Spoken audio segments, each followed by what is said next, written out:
Sarah flipped page after page of a thick, dusty encyclopedia, pulling it slowly from the library stacks. Dust motes danced in the slant of sunlight through the high window, sticking to her fingertips as she turned each crinkled page. She was searching for a map of local old landmarks, nothing more. Her fingers hit something solid halfway through the volume, harder than stacked paper. She pulled the book back, ran her hand along the gap between the shelf and the spine, and felt the curve of a leather edge tucked out of sight. She tugged. It didn't move. She hooked her fingers behind the cover, pulled harder, and a small locked book slid free into her palm. It was stamped with faded gold letters, reading, "The Golden Honey War." Vamp leaned over, running a finger over the embossed B on the cover. Lily pulled a bobby pin from her hair, slipped it into the lock's keyhole, and worked it back and forth. 10 seconds later, the lock clicked open. Oak reached in, pulled the book open fully, and a crumpled folded paper fluttered past their hands, landing soft on the dusty floor. Sarah bent to pick it up, unfolded it, and smoothed the creases flat. It was a hand-drawn map, marked with a clear trail, leading to a hidden honey realm beyond their world. The four looked at the map, then looked at each other. No one said the words out loud at first.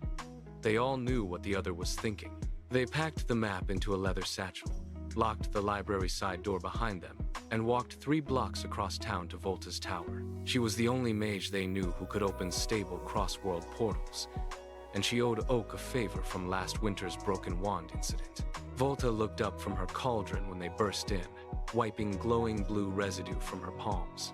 She listened to their plan, then shook her head. Cross-world portals were unpredictable, she said. One wrong calculation could strand them halfway between worlds forever. Sarah pulled the map out, laid it flat on Volta's work table, and tapped the B stamp in the corner. Volta leaned in, ran the tip of her wand along the ink, and her eyebrows lifted. The map was anchored, she admitted. That meant the realm on the other side had a stable core, so the portal would hold. She traced the map's outer edge with her wand, murmured the activation spell under her breath, and stepped back. Blue light pooled in the empty space between them, growing brighter by the second. It swelled upward, pushing the air out of the room, until it formed a shimmering arch tall enough for all of them to walk through. They walked for almost 2 hours, following the map's winding trail that cut between the tall wildflower stalks. The ground under their boots was soft with moss and fallen clover leaves, and the air hummed soft with the buzz of small wild bees moving from bloom to bloom. Sarah checked the map every 10 minutes, matching the landmarks to the inked lines on the crumpled paper. The path climbed slowly upward, toward a low ridge in the distance. By the time they reached the ridge, the humming had faded. The air went still. Ahead, half carved into the side of the ridge, they saw the hive. Its outer wall was cracked in 3 places, chunks of wax fallen out onto the grass below. Gaps gaped open to the dark inside. Queen Honey was kneeling on the top of the wall, pressing melted beeswax into one of the larger cracks with her hands. Her wings were torn at the edges, and she moved slowly, like every motion pulled at a hidden injury. She didn't look up until the group was 10 feet from the wall. Her voice was low, rough with exhaustion. When she spoke, "Who are you? What do you want here?" Sarah stepped forward, pulled the map from her satchel, and told her they had come to help after hearing rumors of trouble in the honey realm. Sarah stepped forward immediately, before Queen Honey finished speaking. She said the 4 would help her get the honey back. No questions asked, no payment required. Queen Honey looked at them, surprised, and told them the thieves were hiding in an abandoned burrow 3 miles east, past the Great Clover Meadow. She marked the exact position on their map with a small blob of beeswax, and pressed a sealed jar of wild honey into Sarah's hand for the road. The 4 packed their things, thanked her, and set out immediately. The meadow stretched out as far as the eye could see, full of blooming white clover that hummed with wild bees moving from flower to flower. The grass came up to their waists, and every step stirred a cloud of tiny pollen grains that glinted gold in the afternoon sun. Oak led the way, cutting a clear path through the thick growth with his blade. Sarah checked the wax mark on the map every quarter mile, keeping them on the straight line east. The air warmed at first, then cooled steadily as the afternoon wore on. The golden light dimmed, turning soft pink along the edge of the tree line.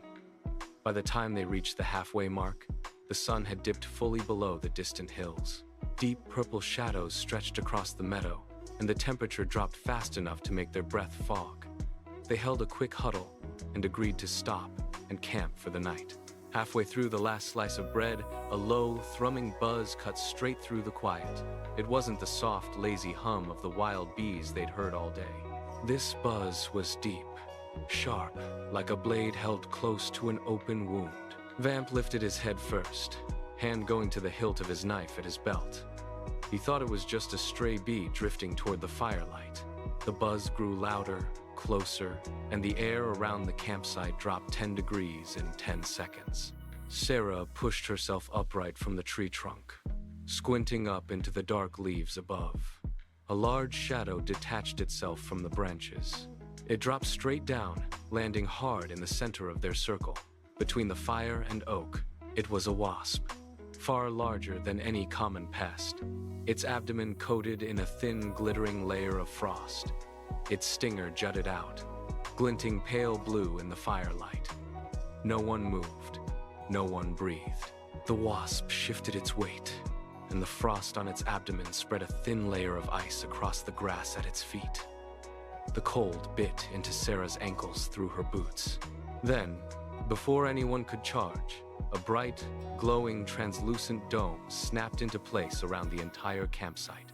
It sealed the top above the oak branches and the ground below their feet. The light from the dome washed out the fire's orange glow, turning everything pale blue. The dome hummed with the same thrumming energy as the wasp. It was a bounded battle zone, triggered automatically by the intruder's arrival. There was no way out, no way to call for help, no retreat. One wrong move, and the dome would feed power to the wasp. Lily drew her sword first, the blade scraping clear of its scabbard with a sharp, loud ring. Vamp pulled his knife. Oak hefted his blade. Sarah unclipped her staff from her back. Every muscle in their bodies coiled tight.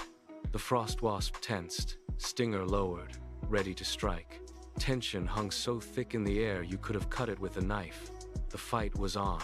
Vamp charged first, lunging for the wasp's thorax with his knife raised. The wasp darted back, too fast for a normal insect, and drove her stinger down at his wrist. She missed the flesh, but the tip of the stinger grazed the blade of his knife. Instantly, a thin layer of frost crawled up the metal, onto his knuckles, locking his hand around the hilt. Vamp cursed, yanking his arm back, and the ice cracked just enough to let him pull away, but his knife was useless for the next minute. The wasp pressed the advantage, buzzing forward in a low, zigzagging run. Every swipe of her stinger left a patch of slick ice on the ground. Oak slipped on one patch, his blade swinging wide, and the wasp darted past him, stinger aimed straight for Lily's throat. Lily threw herself backward, the blue tip of the stinger missing her throat by less than an inch, and the cold from the frost made her gasp. The temperature inside the dome kept dropping. Sarah's fingers on her staff were numb. Her breath came out in thick white clouds that hung in the air, blurring her vision for half a second every time she exhaled. They circled, shifting, trading small blows, parrying attacks, but couldn't land a single solid strike. Half an hour dragged by, slow and brutal. Everyone was breathing hard. Everyone's muscles burned with the cold and the constant tension. Sarah spotted an opening. The wasp lunged for Lily again, her entire body extended past her center of balance. Sarah drove the end of her staff into the wasp's abdomen as hard as she could. The impact knocked the wasp off balance. Her stinger slipped free of its socket, snapping clean at the base, and went flying into the dark underbrush outside the firelight. Lily asked why the wasp had attacked their camp. The wasp introduced herself as Frosina, and told them she had been driven out of her own territory by the same raccoon gang that stole Queen Honey's honey. She was only defending the hunting ground that had become her last refuge. Lily lowered her sword completely and offered Frosina a spot on their team. Frosina agreed, though she kept her distance through the rest of the night, even when they shared their food with her. Dawn broke pink and soft over the clover meadow. The group packed up their gear, checked the map one last time, and set out toward the burrow. Frosina flew 100 yards ahead, scouting the path for any traps or ambushes the raccoons might have left. By midday, they reached the mouth of the burrow, marked by a pile of loose stones and chewed clover stems. The air that drifted out carried the thick, sweet stench of stolen honey and raccoon musk. Oak stepped forward, ready to pull the stones aside and clear the entrance. Before his hand touched the first rock, claws scraped on stone inside the tunnel. The first raccoon burst out, teeth bared, claws extended. More poured out behind him, a dozen at least, all rushing for the open meadow. The fight exploded into chaos before anyone could draw a breath. Oak lunged forward, wrapping his arms around the largest raccoon's shoulders and driving him back into the dirt. Sarah and Vamp spread out left and right, cutting off any escape into the trees. One small raccoon slipped past Sarah, a small chunk of honeycomb clamped in his jaws. Vamp threw his knife, catching the comb and knocking it free before the raccoon could get away. Sarah knelt to check each comb, running a finger over the wax to confirm no large chunks had broken loose in the fight. Every comb was intact, sticky with golden honey that glinted in the midday sun. They stacked them into 4 rough piles, one for each of the original 4 to carry, and tied the stacks with woven vine Frosina pulled from the bank of a nearby stream. The combs were heavier than they expected. Even split 4 ways, each load pulled at the shoulders with every step. Sarah stumbled halfway back over a gnarled tree root half buried in the grass, and her stack tilted, sliding toward the ground. Oak caught the top comb before it could fall, and the whole group stopped for 5 minutes to rebalance the loads, shifting a few smaller chunks to Frosina to carry slung under her body as she flew. By the time they crested the hill that led to Queen Honey's cracked hive wall, the sun hung low in the west, painting the wildflowers pink and gold. Queen Honey was still on the wall, patching the last of the gaps with fresh beeswax.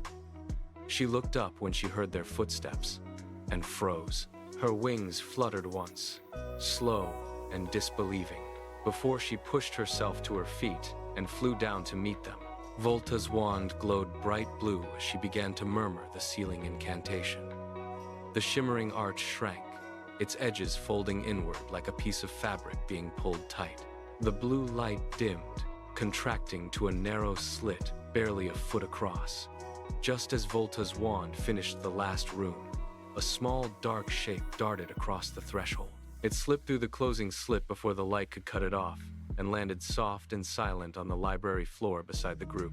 The portal snapped shut behind it, leaving only a faint blue afterglow hanging in the air that faded in 3 quick heartbeats. The whole group froze. Every head turned toward the shadow, hands drifting toward the weapons they had sheathed when they stepped through. The shape shifted back, pressing against the nearest shelf, and the dust-mottled library light fell across her. She was young, with soft striped ears peeking out from her hair, and a fluffy striped tail curled tight around her ankle. She had followed them through the portal out of pure curiosity, drawn by the idea of seeing a whole new world beyond the honey realm. She shifted her weight from one foot to the other, her fingers twisting together in front of her, and tucked a strand of hair behind her ear. None of the group moved for a long 10 seconds. Then Sarah lowered her hand from the hilt of her knife and stepped forward slowly, so she wouldn't startle her. She tilted her head and asked her name. The young woman answered, quiet but clear, and when Sarah gestured for her to join the group, she stepped forward, tail uncurling just a little. Frosina had joined them the day before. Today, they gained a second new companion. What had started as a random find tucked between library shelves had grown into something larger. A small, unlikely team, bound together by one small, unexpected adventure.